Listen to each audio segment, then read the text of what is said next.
The small town of Shadowhaven had always been shrouded in mystery. Nestled on the coast of Maine, it was infamous for its dark legends and the perpetual fog that seemed to rise from the sea.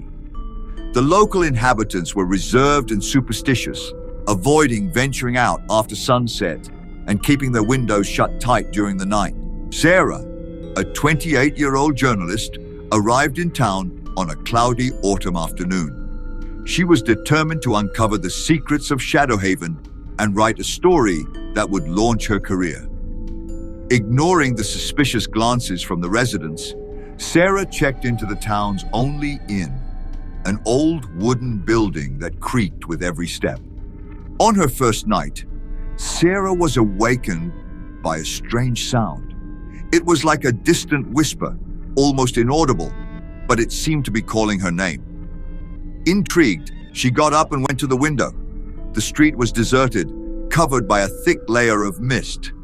Over the next few days, Sarah began her investigation. She interviewed the older residents, consulted the town hall archives, and explored the outskirts of Shadowhaven. Gradually, a macabre story began to unfold. Centuries ago, Shadowhaven was a thriving fishing port. But on one stormy night, something emerged from the depths of the ocean. The fishermen who witnessed the event described a monstrous creature with black tentacles and eyes that glowed like embers. From that day on, people began to disappear. The town's inhabitants, desperate, made a pact with the creature. In exchange for peace, they would offer a human sacrifice every 100 years. The creature accepted, but with one condition. It would choose the victim, whispering their name in the shadows of the night. Sarah was horrified by the discovery. She couldn't believe that such a barbaric practice could still exist in modern times.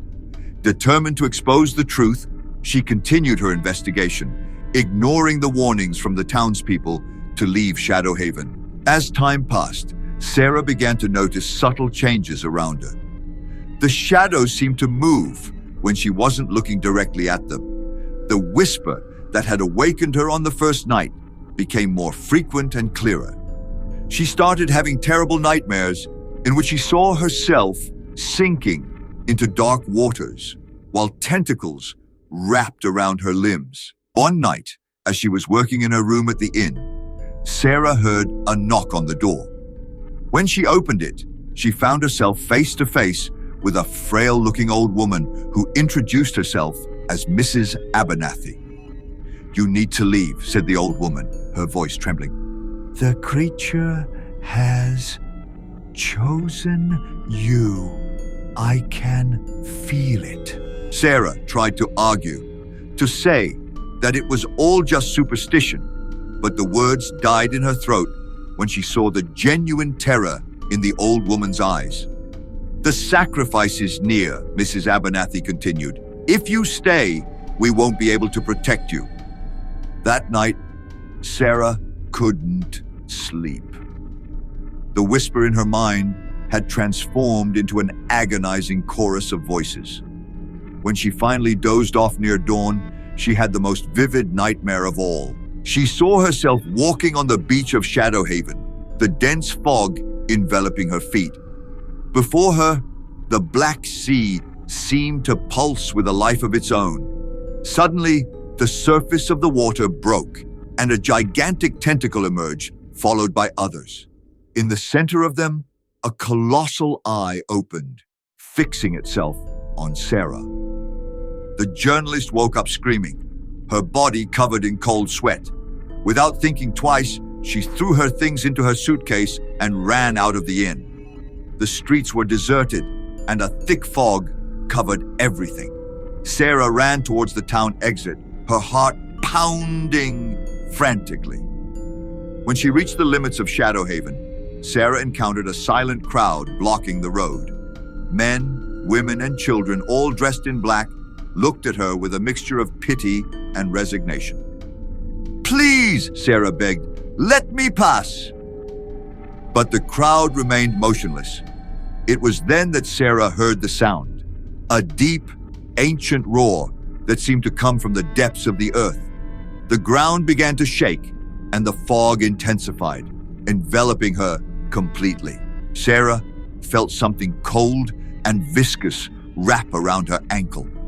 When she looked down, she saw a black tentacle emerging from the fog.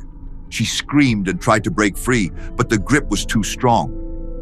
As she was dragged towards the sea, Sarah saw the impassive faces of Shadowhaven's residents. They had made their choice centuries ago, and now it was too late to turn back. The last thing Sarah saw before being pulled into the dark waters was Mrs. Abernathy's gaze.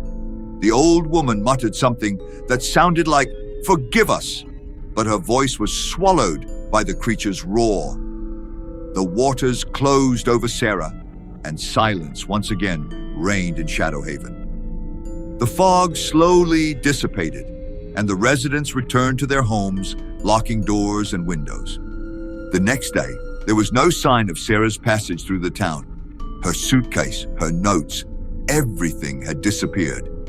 It was as if she had never existed. Weeks later, a young reporter arrived in Shadowhaven, intrigued by rumors of mysterious disappearances. The residents greeted him with cautious looks as the fog began to form on the horizon. The cycle was about to begin anew.